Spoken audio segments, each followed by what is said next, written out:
दूसरी gases nitrogen वगैरह। तो सर उनके कंपोजिशन, सर उसका कंपोजिशन कम हो जाता है सर H2O की वजह से, शायद इसलिए मतलब नाइट। कुछ हद तक सही बता रहे हो। वैसे देखो, बेसिकली यदि अपन एयर का मॉलिक्यूलर मास यदि कैलकुलेट करते हैं तो अपने को जैसा सिखाया गया है कि 78% नाइट्रोजन होता है और 22% ऑक्सीजन होता है लगभग। अपन बाकी 1% के गैसेस की बात नहीं कर रहे हैं। तो तुम इसके बेसिस पे जब मोलर मास सॉल्व करते हो तो N2 का मॉलिक्यूलर वेट होता है 28 और ऑक्सीजन का कितना होता है 32। अब मुझे सिंपल से समझ में आता है कि मॉइस्ट एयर में अपन क्या इंक्लूड करने वाले, H2O।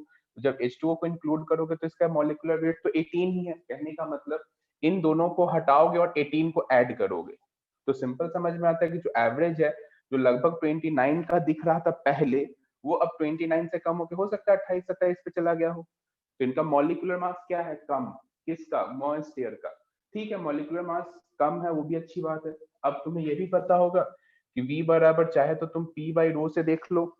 ठीक है, रो होगा क्या, mass upon volume. Volume same रखोगे तो जिसका मास कम उसके लिए वेलोसिटी ज्यादा। मास कम किसका है, मॉइस्ट एयर का, तो वेलोसिटी ऑफ साउंड ज्यादा किसमें होगी, मॉइस्ट एयर में।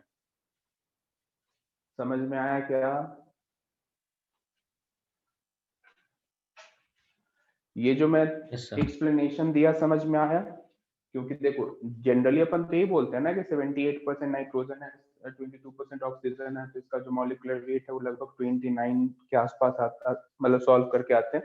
ये सिंपल तुमने पढ़ा भी होगा, एवरेज मॉलिक्यूलर वेट निकालना। यदि 100 मोल मानते हो तो 78 मोल, ये मतलब पता नहीं, 100 ग्राम मानो, मोल तो नहीं मान सकते, ग्राम मानना होगा। 78 ग्राम नाइट्रोजन है, 22 ग्राम ऑक्सीजन है, तो वहां से अपन मोल चेक करेंगे। फिर N1 M1 plus N2 M2 divide by N1 plus M2, N1 plus N2, इससे अपन एवरेज मॉलिक्यूलर वेट निकालते हैं। ऐसा ही कर रहे थे क्या? कुछ याद आ रहा है मुझे भी। तो इस तरीके से तुम्हें समझ में आ गया होगा कि मॉइस्ट एयर का मॉलिक्यूलर मास कम होता है। तो मॉइस्ट एयर का मॉलिक्यूलर मास कम होने की वजह से मॉइस्ट एयर की जो डेंसिटी है वो भी कम, और डेंसिटी कम होने का सीधा सीधा मतलब है स्पीड ऑफ साउंड ज्यादा। तो इस तरीके से पॉइंट ध्यान रखना काफी इंपॉर्टेंट है। सुन के एक बार में लगता है कि अरे वाटर आ गया, भारी हो गई हवा, तो इस वजह से अपन वेलोसिटी ऑफ साउंड कम कर देते हैं, जो कि गलत है। समझ में आया? इसका मैसेज करो। कहीं पॉइंट बना के जरूर से लिख लेना, ठीक है?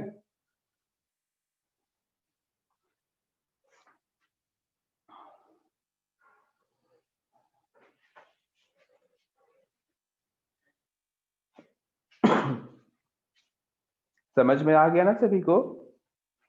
ऑब्वियसली आना ही चाहिए। Yes sir.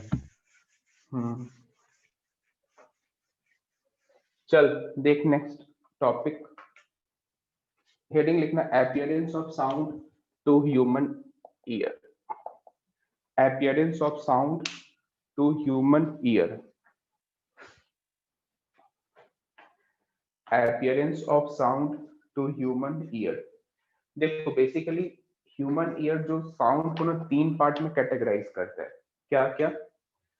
एक है पिच, दूसरा लाउडनेस, एंड थर्ड क्वालिटी। देखो पिच का मतलब फ्रीक्वेंसी से होता है। पिच को अपन सीधा सीधा समझे तो किससे समझेंगे, फ्रीक्वेंसी से। जैसे पता है तुम्हें, मेल वॉइस जो होता है वो लेस फ्रीक्वेंसी वाला होता है, मतलब कानों को कम चुभती है हम लोगों की आवाज in compare to female voice. ठीक है, तो ये ध्यान रखना है तुम्हें। लाउडनेस जो इंटेंसिटी, मतलब कान में कोई भी आवाज कितनी तेज आती है उससे रिलेट होता है। क्वालिटी का मतलब होता है कि अपन कौन सा इंस्ट्रूमेंट प्ले कर रहे हैं। जैसे सपोज करो अपन तबला बजाए, गिटार बजाए, वगैरह वगैरह कुछ भी इंस्ट्रूमेंट बजाए, तो अपन इजिली आइडेंटिफाई कर लेते हैं कि ये जो साउंड है इस वाले इंस्ट्रूमेंट की है। इसके बेसिस पे क्वालिटी आइडेंटिफाई होता है। तो ये तीनों टर्म को अपन मेनली इसमें इंपॉर्टेंट है लाउडनेस, क्योंकि लाउडनेस के पास एक मैथमेटिकल इक्वेशन है, बाकी सब तो थ्योरेटिकल है। तो हमें बस ये ध्यान रखना है कि पिच डायरेक्टली प्रोपोर्शनल फ्रीक्वेंसी, और मेल वॉइस लेस फ्रीक्वेंसी का होता है, फीमेल वॉइस हाई फ्रीक्वेंसी का होता है। ये ध्यान रखना अपने को। Quality based on instrument, instrument मतलब अपन तबला, टेबल क्या प्ले कर रहे हैं उसके साउंड की क्वालिटी से अपन बता देते हैं कि इंस्ट्रूमेंट कौन सा है। तो ये नोट करो।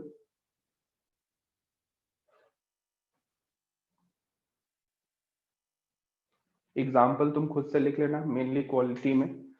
लाउडनेस तो अपन अलग से पढ़ाएंगे, है ना।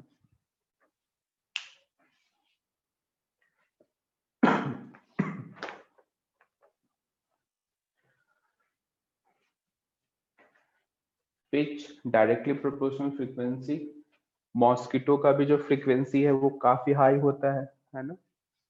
तो ये सब कुछ एग्जाम्पल्स अपने ध्यान रखना है। चलो मेन हेडिंग लिखना आप लाउडनेस, क्वालिटी में लिख लेना बेस्ड ऑन इंस्ट्रूमेंट।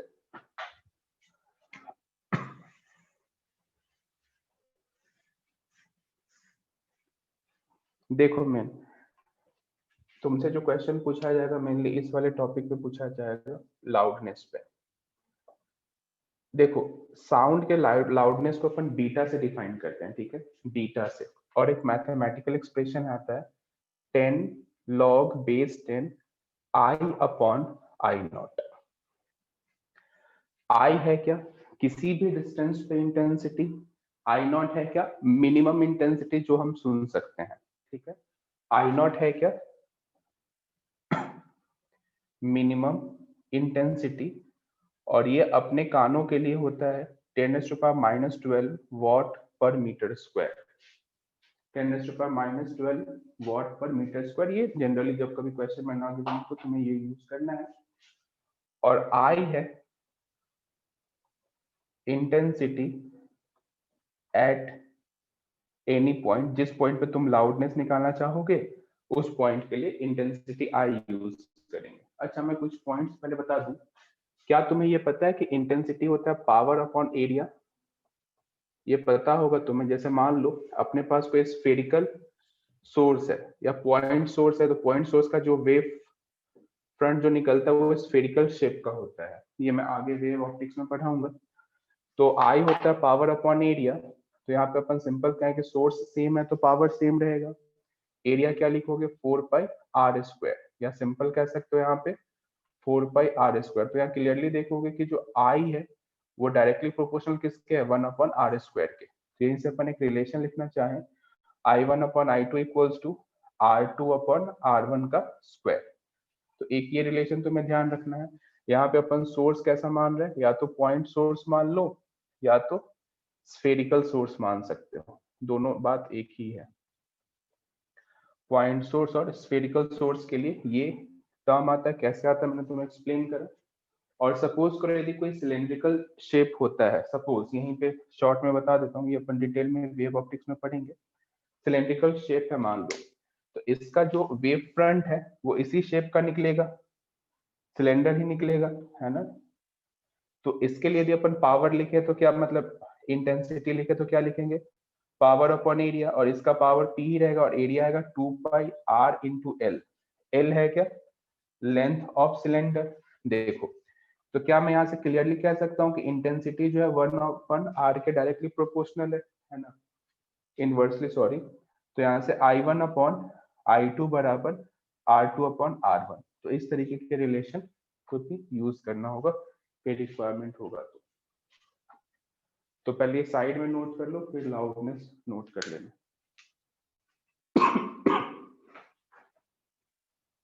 विजिबिलिटी ठीक है क्या, दिख रहा है तुम्हें?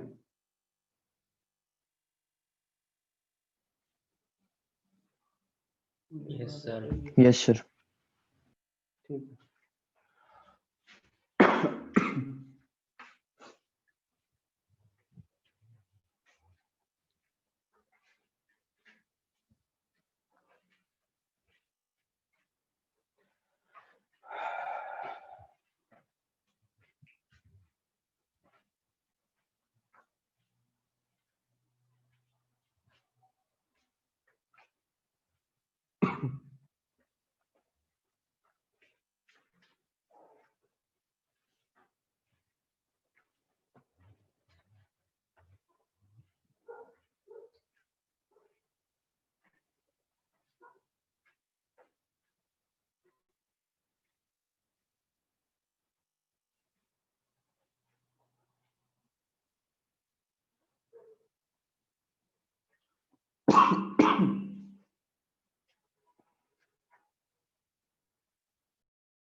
नोट कर लियो तो डन का मैसेज करो।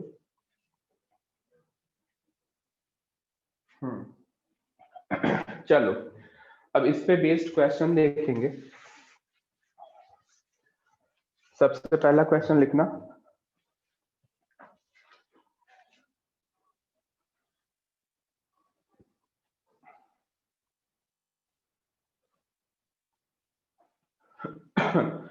Intensity level of a sound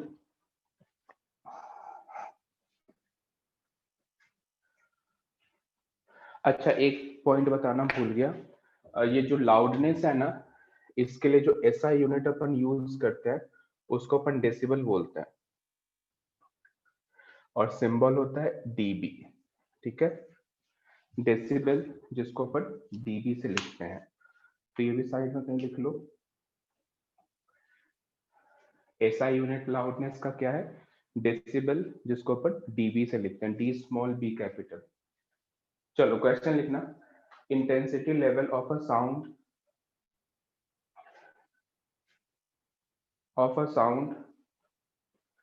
intensity level of a sound of intensity I is 30 decibel.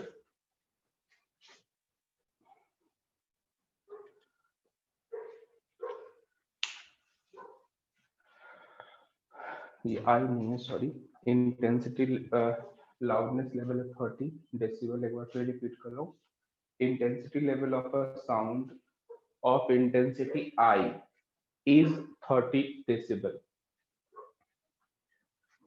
Find the ratio of I by I naught. Find the ratio of I by I naught. बहुत आसान question.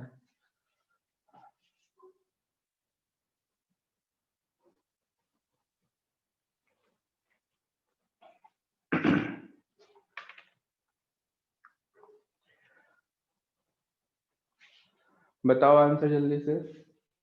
1000 बिल्कुल सही answer है। अपने को given है कि किसी आई इंटेंसिटी पे लाउडनेस है 30, तो क्या लिखोगे, beta equals to 10 log 10 I upon I not.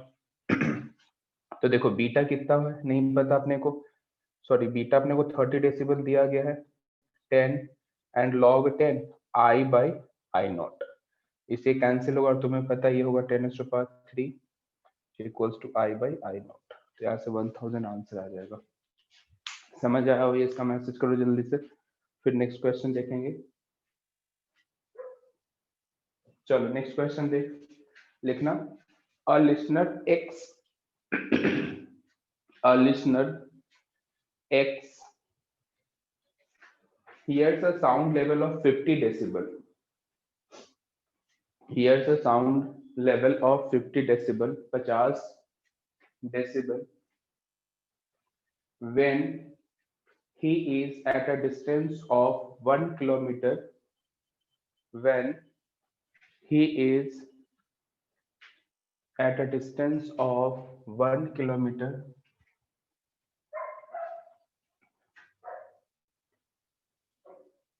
from the instrument. From the instrument. From the instrument.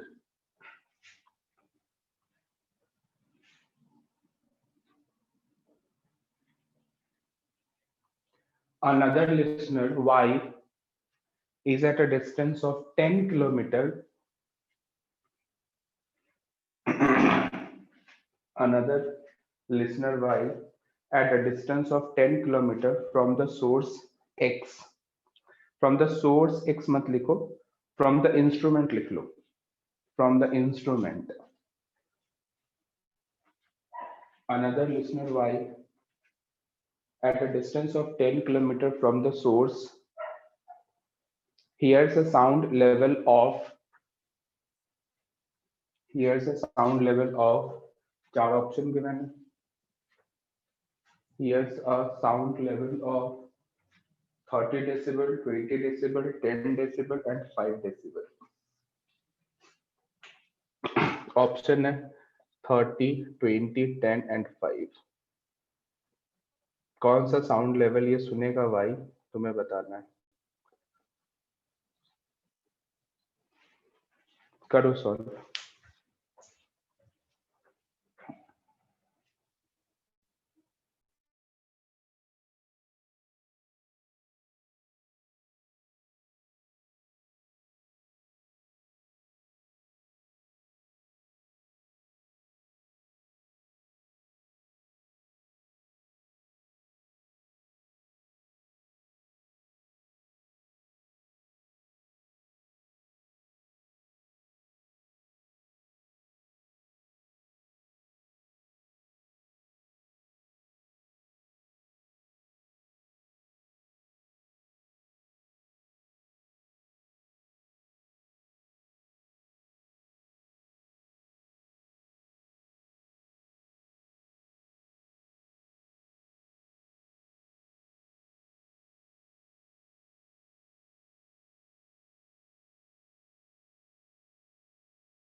One तो अच्छा, वन यानी कि 30 डेसिबल। ओके,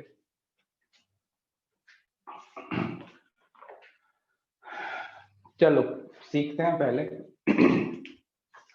मान लो यहाँ पे कोई सोर्स है या इंस्ट्रूमेंट कह लो, ठीक है, और 1 किलोमीटर पे लिसनर एक्स है एंड इससे 10 किलोमीटर पे लिसनर वाई है। 1 kilometre and 10 kilometre, X and Y दिया गया है। ठीक है,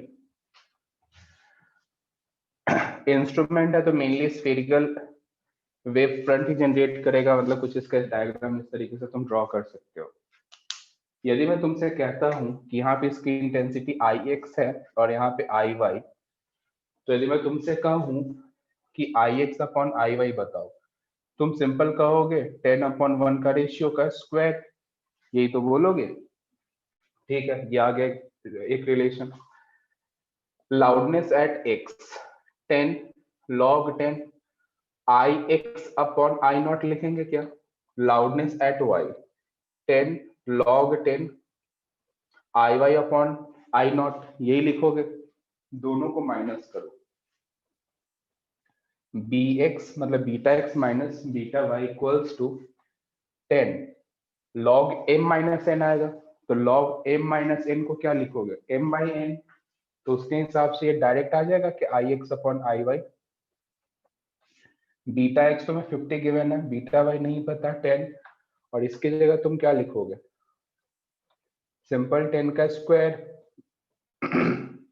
एंड इसे जब सॉल्व करोगे तो यहाँ से 20 आएगा और बीटा वाई तुम क्लियरली देख सकते हो 30 डेसिबल। आंसर समझ आया हो तो इसका मैसेज करो।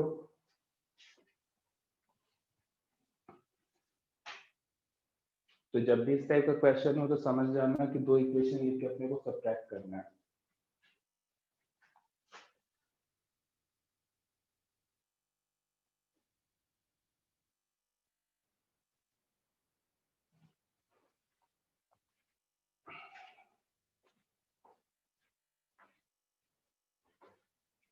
ये क्वेश्चन हो जाए तो इसका मैसेज करो, फिर नेक्स्ट क्वेश्चन देखेंगे।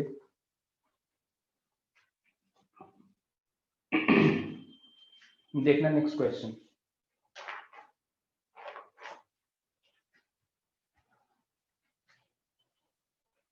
आसान है।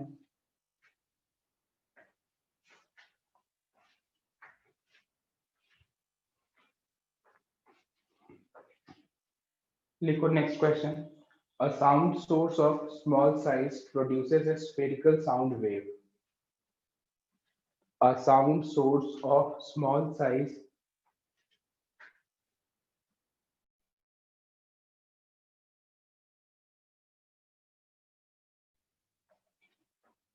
A sound source of a small size produces a spherical sound wave with a frequency of 3 kilohertz. With a frequency of 3 kilohertz.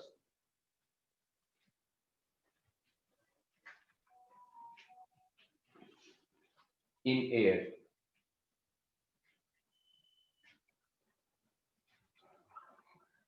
At a distance of r1 equals to 100 meter, at a distance of r1 equals to 100 meter from the source,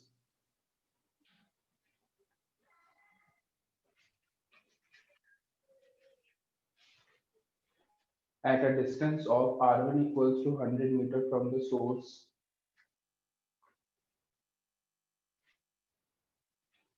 the sound level is 60 decibel. 60 decibel.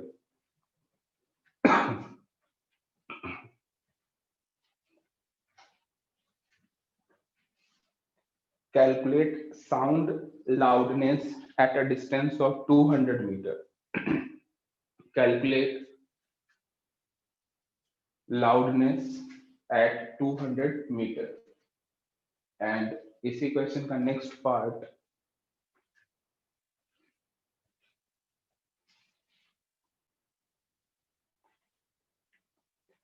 calculate the distance at which calculate the distance at which calculate the distance at which sound stops being heard.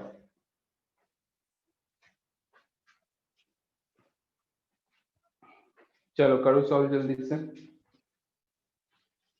Easy question. एक question तो इसी के pattern पे जो तुम अभी just solve किए हो.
आंसर बताओ.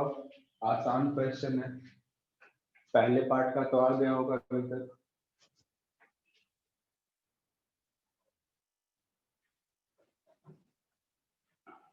54. ओके.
कितना आंसर दूसरे पार्ट का आंसर बताओ। जल्दी, इतना टाइम लगेगा क्या?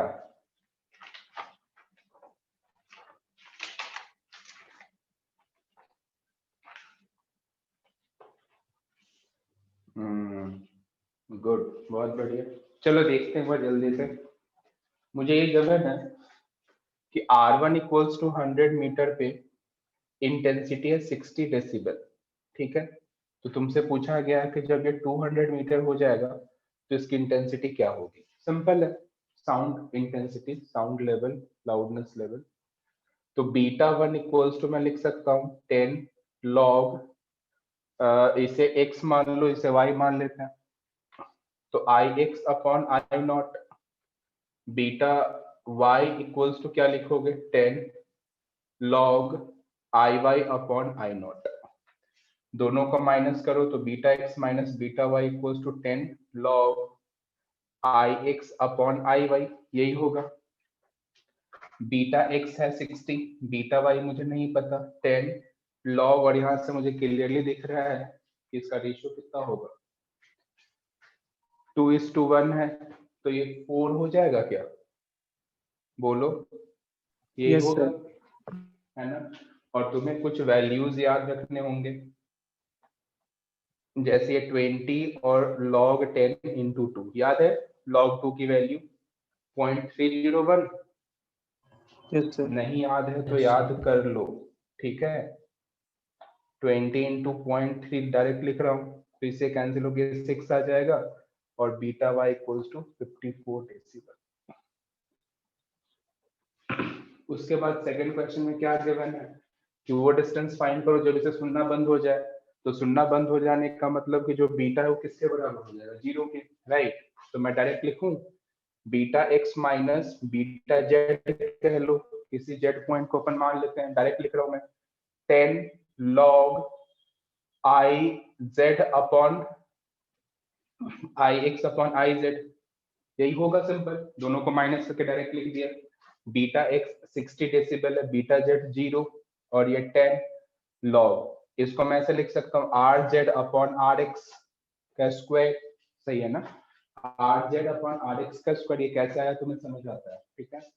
इससे कैंसिल हो जाएगा और ये 2 आगे आएगा, तो 3 equals to log R Z upon R X. Clearly देख सकते हो R Z upon R X equals to 10⁻3। तो आर जेड इक्वल्स टू 10⁻3 और आर एक्स है कितना 100 मीटर्स, तो 100 मीटर्स आ गया।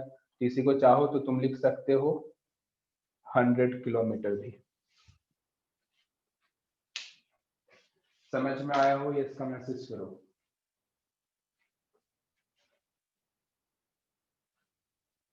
सभी को मैसेज करना है।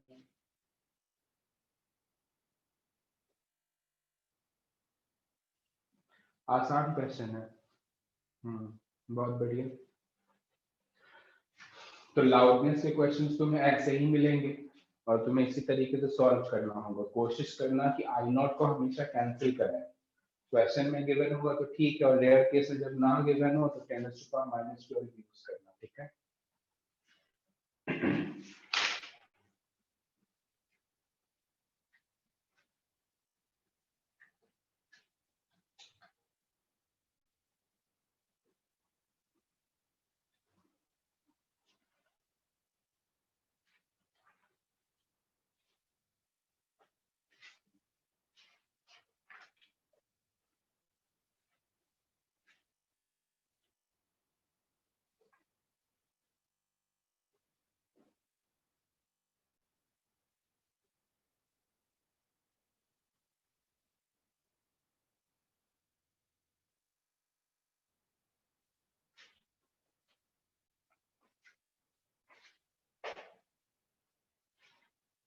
नोट कर लेना, डन का मैसेज कर देना।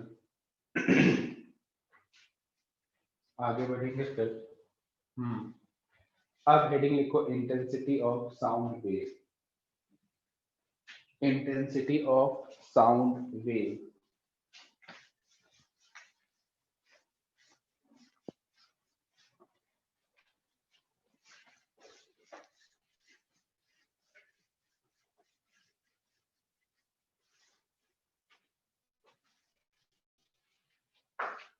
Intensity of sound wave.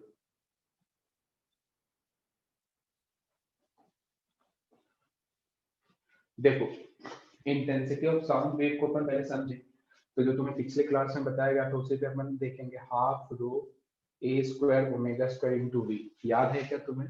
Half rho A square omega square into V, जिसमें रो है क्या? डेंसिटी ऑफ मटेरियल या मीडियम कह लो, ए है क्या? Amplitude of displacement wave, omega है क्या? एंगुलर फ्रीक्वेंसी, और वी है क्या? Speed of wave, right. अब इसी को मैं चाहूँ तो प्रेशर वेव के टर्म में कैसे लिखूंगा? देखो तुम्हें पता है कि जो प्रेशर का एम्पलीट्यूड है वो क्या बी ए के या के ए बी कब के बराबर होता है, ठीक है? तो मैं यहाँ से एम्पलीट्यूड सिंपल ए क्या लिख सकता हूँ? बी नॉट अपॉन बी के, यहाँ पे रिप्लेस करेंगे तो आई इक्वल्स टू हाफ रो ए की जगह क्या आ जाएगा? बी का स्क्वायर और बी का स्क्वायर के का square into omega square into B. ध्यान से देखना क्या ओमेगा बाई के को वेलोसिटी कह सकते हैं क्या? पता होगा तुम्हें। ध्यान से आई इक्वल्स टू फिर से लिखोगे half rho T naught square and V Q. V यहाँ पे वेलोसिटी ऑफ साउंड वेव है, ये अपने को ध्यान रखना है। इस एक्सप्रेशन में किसी को कोई डाउट नहीं, और नीचे क्या आ जाएगा? बी का स्क्वायर। तो एक एक्सप्रेशन ये है, तुम चाहो कि इसको और अपन किसी और फॉर्म में कन्वर्ट करें तो तुम्हारे पास एक फॉर्म ये भी है कि वेलोसिटी ऑफ साउंड किसके बराबर होता है? बी बाई रो के। याद है क्या? बी बाई रो के। तो यहाँ से तुम चाहो तो बी स्क्वायर क्या लिख सकते हो? B square equals to B by rho, तो बी बराबर आ जाएगा रो बी स्क्वायर, इस तरीके से आ जाएगा।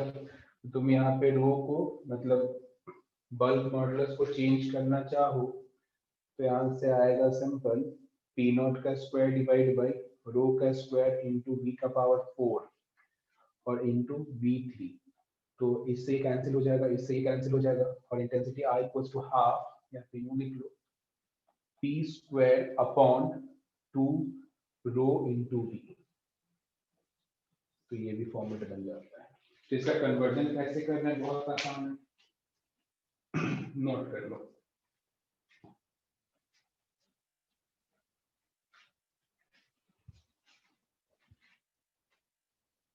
इंटेंसिटी ऑफ साउंड वेव में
नोट कर लेना, डन का मैसेज करना।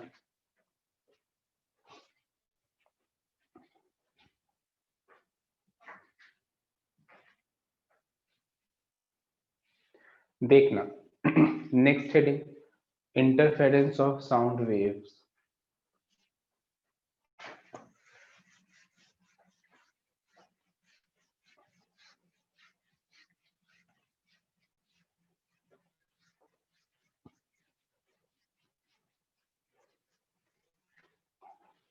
Interference of sound waves.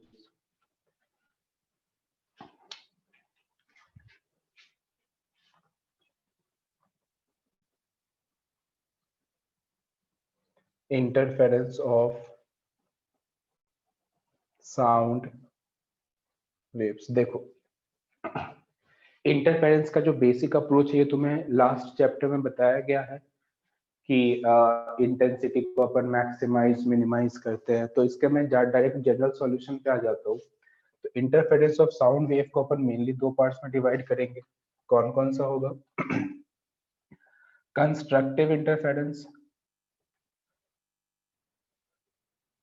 Constructive interference और दूसरा है डिस्ट्रक्टिव इंटरफेरेंस। कंस्ट्रक्टिव इंटरफेरेंस और डिस्ट्रक्टिव इंटरफेरेंस। तो कंस्ट्रक्टिव इंटरफेरेंस का सिंपल सा मतलब है कि पाथ डिफरेंस जो था वो n लैम्डा के बराबर था, तुम्हें याद होगा। फेज डिफरेंस जो था वो 2n पाई के बराबर था, याद होगा। डिस्ट्रक्टिव इंटरफेरेंस के लिए path difference 2n minus 1 lambda by 2।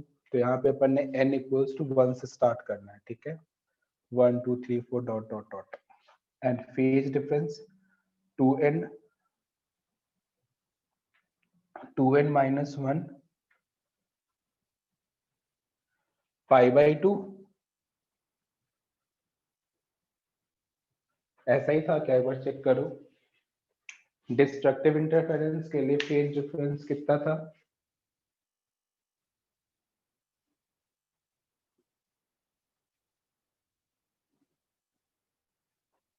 शायद पाई था सिर्फ 2 पाई बाई लैम्डा कर लेते हैं ना, सॉल्व पाई होगा।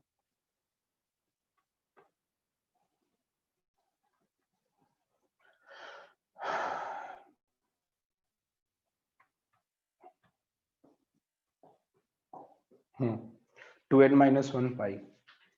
तो ये तुम्हें पाथ एंड फेज डिफरेंस पहले बताया गया था।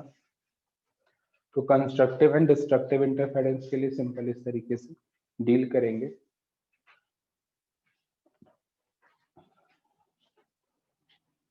इस टॉपिक में इंटरफेरेंस और इंटरफेरेंस पे ज्यादा क्वेश्चन नहीं बनते हैं, वेव ऑप्टिक्स में ज्यादा बनेंगे इंटरफेरेंस पे क्वेश्चन, ठीक है।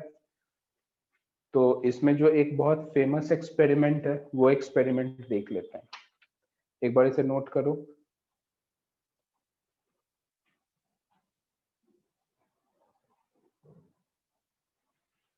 इस पे क्वेश्चन कर लेते हैं।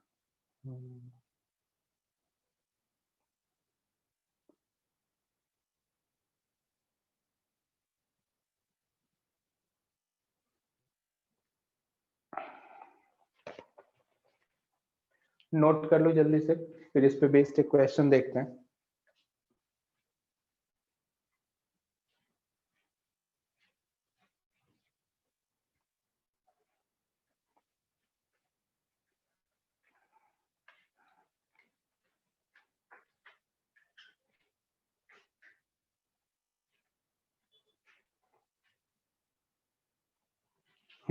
देखना।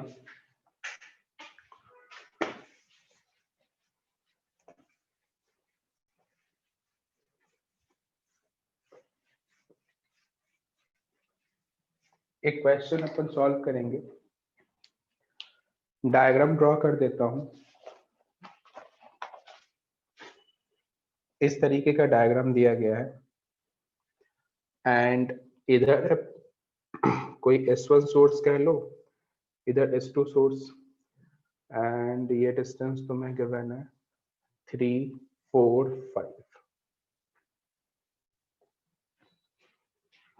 और इस पॉइंट को A कहा गया है। लिखना statement, two sources are driven by same oscillator, two sources are driven by same oscillator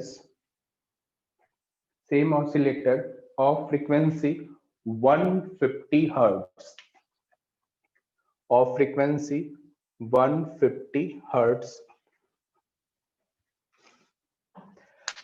Find question का first part, type of interference at point A.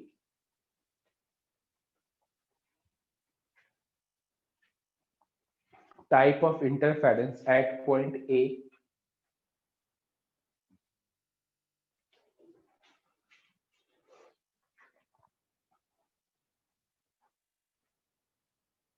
And question का second part,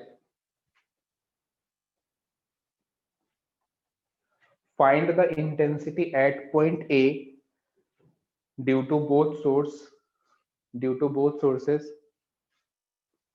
Find intensity at point A due to both S1 and S2 sources.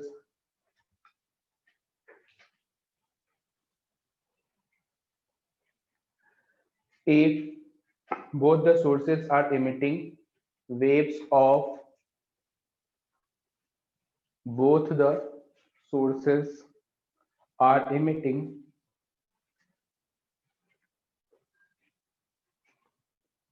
waves of 1 watt per meter square, waves of 1 watt per meter square.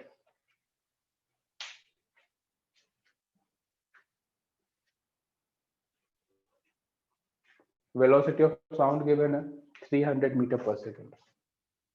Velocity of sound question में कहीं required हो तो उसके लिए given है 300 metre पर second. करो solve.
कुछ आइडिया लग रहा है कैसे सॉल्व करना है? Destructive interference, okay. और इंटेंसिटी बताओ.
देखना ध्यान से।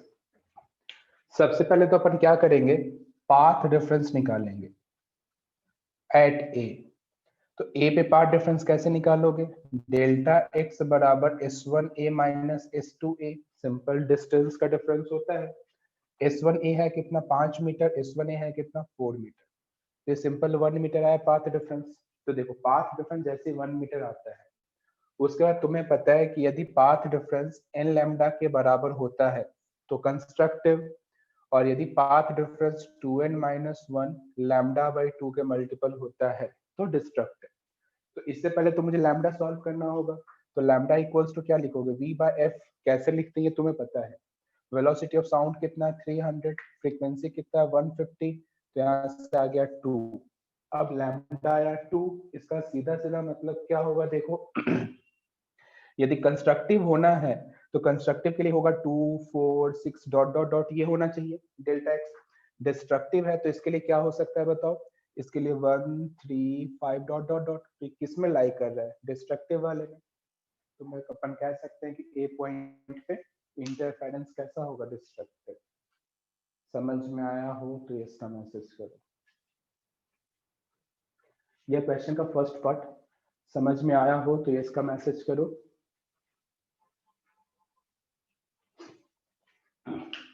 चलो अब अपने को सॉल्व करना है इंटेंसिटी। ये कैसे करेंगे ये बताओ। इंटेंसिटी कैसे करेंगे,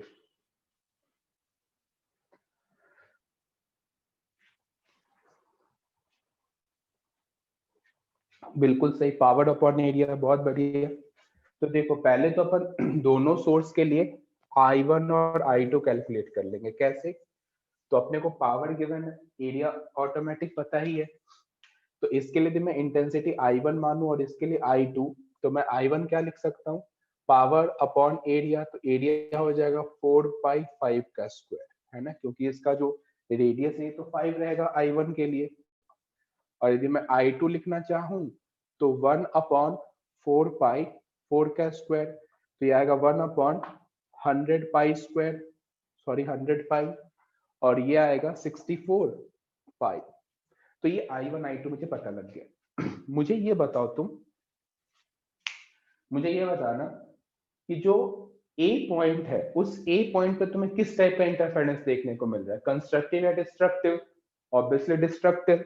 तो डिस्ट्रक्टिव के लिए आई नेट क्या होता है, डिस्ट्रक्टिव के लिए इंटेंसिटी का नेट क्या होता है, I1 माइनस I2 का स्क्वायर। याद हो तो, पढ़ा हुआ है तुमने पहले।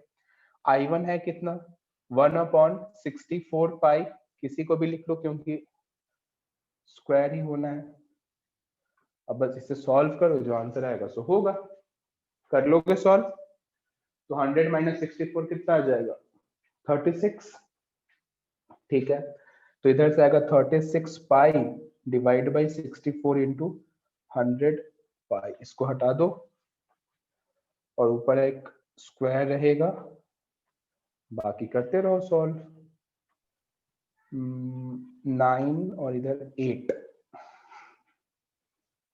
है ना, देख लेना कैलकुलेशन, ठीक है। तो इससे जो आंसर आएगा सो होगा। सर वीडियो क्लियर नहीं दिख रहा। वीडियो क्लियर नहीं दिख रहा,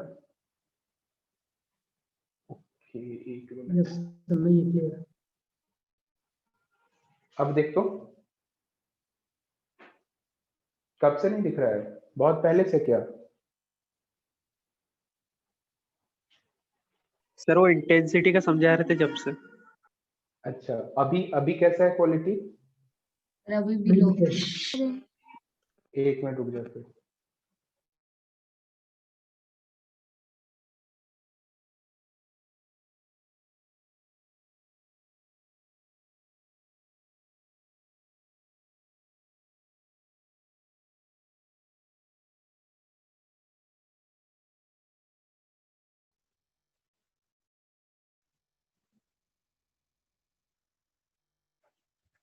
क्या क्लियरिटी है क्या, नो सर। No sir. अभी भी नहीं है। नो।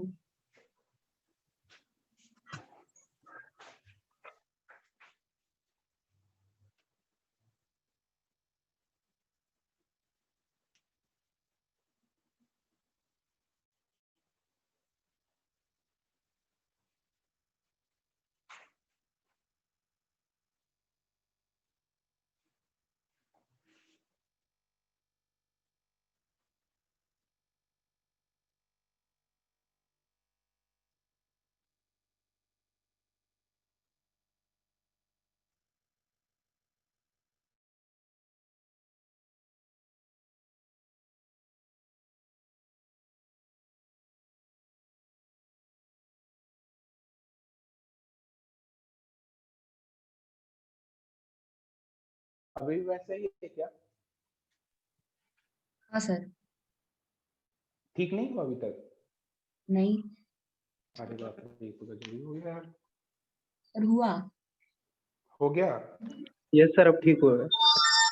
ठीक है। देखना, तो हम सिंपल I1 I2 अपन ने सॉल्व कर लिया। देखो बाकी कर लो सॉल्व। इंटेंसिटी का नेट क्या हो जाएगा? Under root I1 minus I2 का होल स्क्वायर। अब इसे तुम सॉल्व करो खुद से।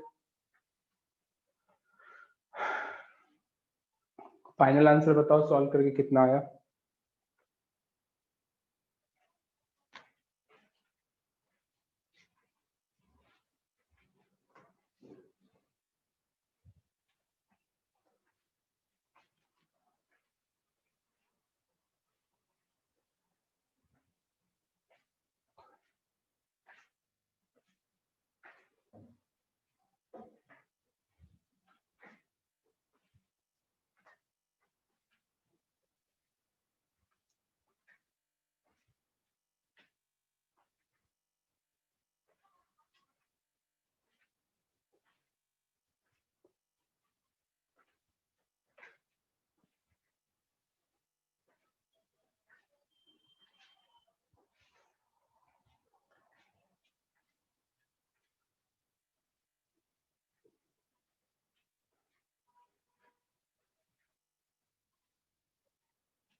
फाइनल आंसर बताओ सॉल्व करके कितना आया?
आंसर बताओ, इतना टाइम लगेगा क्या सॉल्व करने में?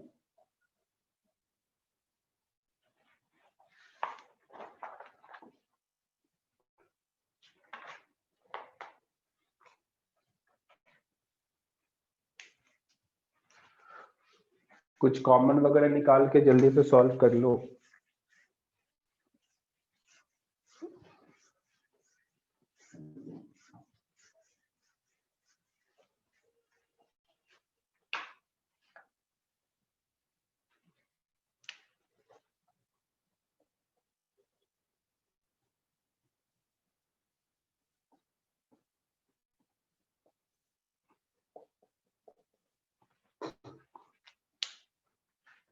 चलो नेक्स्ट हेडिंग लिखो, क्विंस ट्यूब।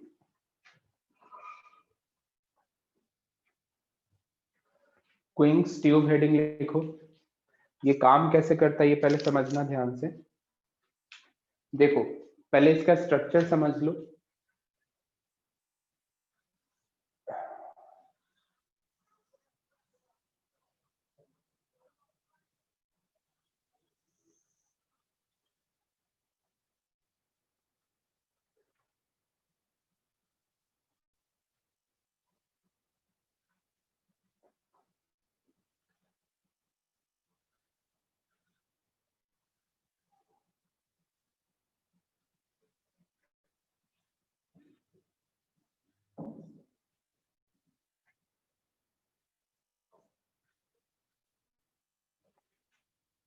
देख इस टाइप का अरेंजमेंट होता है क्विंस ट्यूब में। एंड सपोज करो लेंथ है ये L1, इधर का ये लेंथ है L2 और इसे तुम x मान लो, ठीक है। यहाँ पे मान लो कोई अपने स्पीकर लगाए हुए हैं साउंड इंटेंसिटी के लिए, सोर्स कह सकते हो या फिर तुम बोल रहे हो, मान लो ऐसा कुछ हो गया, कोई भी सोर्स हो सकता है।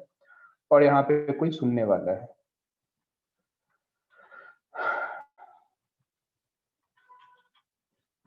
ठीक है।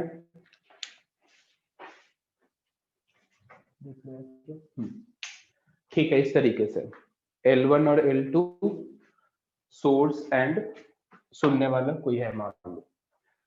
ये काम कैसे करता है सपोज, पहले समझो इस अरेंजमेंट को। देखो ये जो अपर है और ये लोअर एंड है, इसे तुम ऊपर नीचे स्लाइड कर सकते हो। पहली बात, सपोज करो कि कुछ L1 डिस्टेंस पे मुझे कुछ सुनाई दिया, ठीक है। L1 डिस्टेंस पे मैं मैक्सिमा सुनता हूँ, मुझे तेज आवाज सुनाई देती है। फिर मैं इस ट्यूब को लगातार ऊपर की तरफ लगातार उठा रहा हूँ। तो मान लो कुछ y डिस्टेंस ऊपर उठाया इस ट्यूब को, तो फिर से मुझे मैक्सिमा सुनाई दिया। इसका क्या मतलब है? मतलब सिंपल ये है कि जो पहले मैक्सिमा सुनाई दिया था और जो बाद में मैक्सिमा सुनाई दिया, दोनों कंसेक्यूटिव होंगे। कंसेक्यूटिव का मतलब यदि पहले फोर्थ मैक्सिमा सुनाई दिया था तो अगली बार मुझे फिफ्थ मैक्सिमा सुनाई देगा, राइट। तो इस तरीके का अरेंजमेंट एक बार फिर से समझो। ये ट्यूब है, इस ट्यूब को अपन ऊपर नीचे स्लाइड करेंगे। आखिर हो कैसे रहा है, देखो यहाँ से साउंड वेव है, तो साउंड वेव के पास दो रास्ता, कौन कौन सा, एक ये रास्ता और एक नीचे से रास्ता है ना। तो दो अलग अलग रास्ता है, तो डेफिनेटली दो अलग अलग रास्ता है, तो पाथ डिफरेंस क्रिएट होगा। पाथ डिफरेंस यदि n लैम्डा के मल्टीपल हुआ, बराबर हुआ, तो कंस्ट्रक्टिव, नहीं हुआ तो फिर डिस्ट्रक्टिव भी हो सकता है, कुछ भी हो सकता है। तो मैं ये मानता हूँ कि पहले मुझे कंस्ट्रक्टिव या मैक्सिमा सुनाई दे चुका है, राइट। अब मैं क्या कर रहा हूँ, इस ट्यूब को मैं ऊपर उठा रहा हूँ।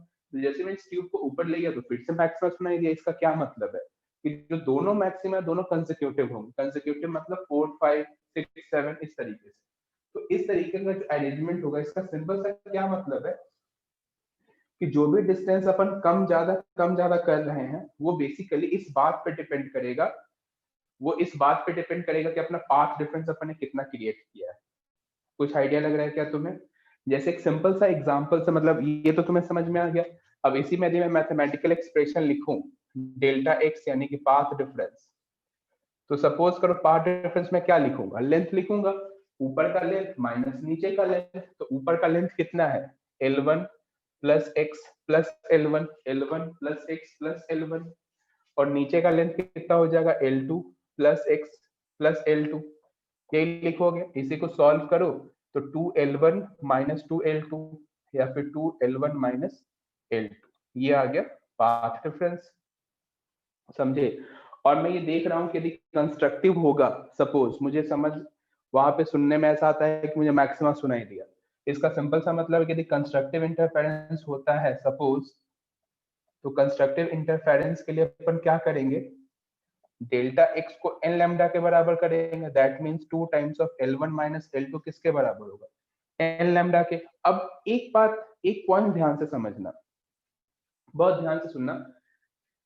तो अब सपोज करो दो मतलब इसमें तुम्हें क्वेश्चंस ऐसे गिवन होंगे कि L इक्वल्स टू, अभी अरेंजमेंट में मुझे मैक्सिमम सुनाई दिया, जब इससे मैं 30 सेंटीमीटर ऊपर उठा रहा हूँ फिर से मैक्सिमम सुनाई दे रहा है, तो मुझे लैम्डा बताओ। इस तरीके से। तो पहले ये नोट करो, फिर इस पे क्वेश्चंस कराऊंगा तो तुम्हें और अच्छे से समझ में आएगा।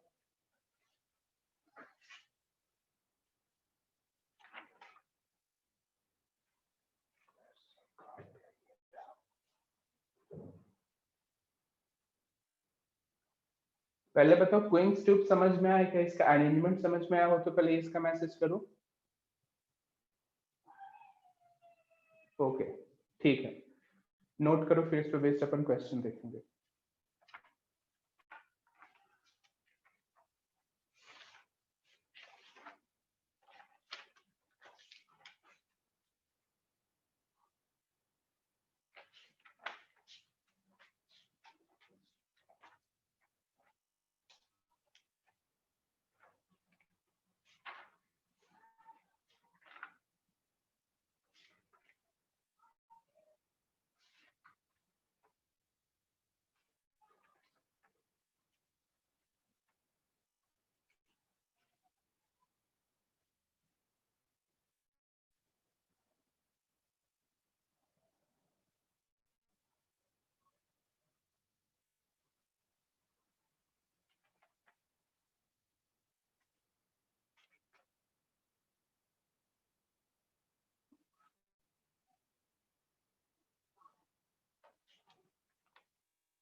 नोट कर लेना, डन का मैसेज करना।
क्वेश्चन लिखा हो क्या? नोट कर लियो तो इसका मैसेज करो।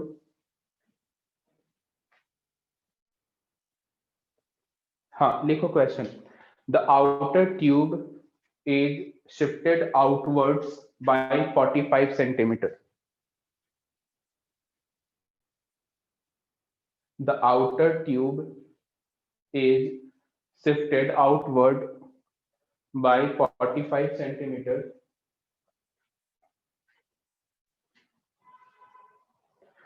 to set Quine's tube for two consecutive maxima. To set Quine's tube for two consecutive maxima. If frequency of tuning fork is 380 Hertz, if frequency of tuning fork is 380 Hertz, calculate velocity of sound. Calculate velocity of sound.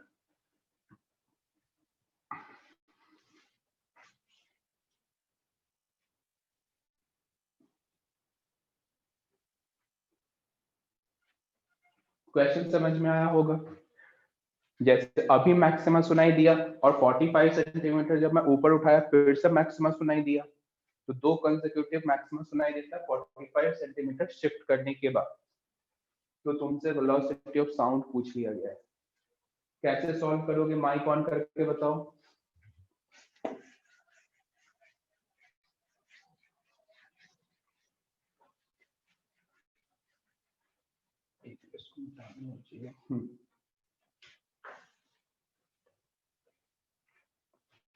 बोलो कैसे solve करेंगे?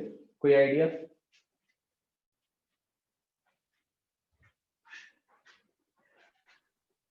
एक बात बताओ, दो consecutive maxima के लिए क्या मैं पाथ डिफरेंस 45 सेंटीमीटर लिख सकता हूँ? हाँ या ना? जल्दी से माइक ऑन करके बोलो। दो कंसेक्यूटिव मैक्सिमा के लिए पाथ डिफरेंस 45 सेंटीमीटर लिख सकता हूँ क्या? बोलो। Yes sir. नहीं लिख सकते हैं। कैसे नहीं लिख सकते हैं? सुनना ध्यान से, ये बहुत इंपॉर्टेंट पॉइंट है। जब तुम 45 सेंटीमीटर ऊपर उठा रहे हो, इसका मतलब समझना, तुमने 45 सेंटीमीटर तुमने इधर से शिफ्टिंग करा और 45 इधर से शिफ्टिंग करा, मतलब साउंड को अब 90 सेंटीमीटर एक्स्ट्रा डिस्टेंस ट्रेवल करके आना होगा। इधर का डिस्टेंस एक्स्ट्रा और इधर का एक्स्ट्रा, यानी कि पाथ डिफरेंस कितना बना? 2 × 45। मैं ट्यूब को x डिस्टेंस ऊपर उठाता हूं तो पाथ डिफरेंस मैंने कितना क्रिएट करा? 2x। क्या ये बात समझ रहे हो तुम? Yes sir. Yes sir. समझ में आ रहा है सभी को? ये काफी इंपॉर्टेंट पॉइंट है। जब मैं ट्यूब को x डिस्टेंस शिफ्ट करूंगा तो डिस्प्लेसमेंट 2x आएगा, पाथ डिफरेंस 2x का क्रिएट होगा। दैट मींस कि मैं कह सकता हूं कि 45 × 2 मेरा पाथ डिफरेंस है। अच्छा, दो कंसेक्यूटिव मैक्सिमा के बीच गैप कितने का होता है? 2 लैम्डा 3 लैम्डा, लैम्डा का गैप होता है। दैट इज मैं अपन सिंपल कहें कि 90 बराबर लैम्डा लिख सकता हूं क्या मैं? बोलो। मान लो पहले मुझे फोर्थ मैक्सिमा सुनाई दिया तो मैं 4 लैम्डा लिखूंगा पाथ डिफरेंस। अगली बार इसका अगला क्या होगा? 5 लैम्डा। तो इन दोनों के बीच गैप कितने का है? लैम्डा का गैप है ना? समझ रहे हो बात को? तो मैं कह सकता हूं कि जो एक्स्ट्रा पाथ डिफरेंस 90 सेंटीमीटर जो मैंने क्रिएट करा है वो लैम्डा के बराबर है। सेंटीमीटर को मैंने मीटर में कन्वर्ट कर दिया -2 से, और इसको मैं क्या लिख सकता हूँ? v/f। फ्रीक्वेंसी तो मैं गिवन है, यहाँ से v सॉल्व कर लोगे तो 90 × 10⁻²। और फ्रीक्वेंसी कितना गिवन था? 380। कर लो सॉल्व, इससे कैंसिल करो, इससे हटाओ, देख लो आंसर जो आता है। क्या इस क्वेश्चन को फील कर पाए क्या? ये ज्यादा इंपॉर्टेंट है। 45 सेंटीमीटर इंटू 2 क्यों हुआ, ये रीजन तुम्हें समझ में आना चाहिए।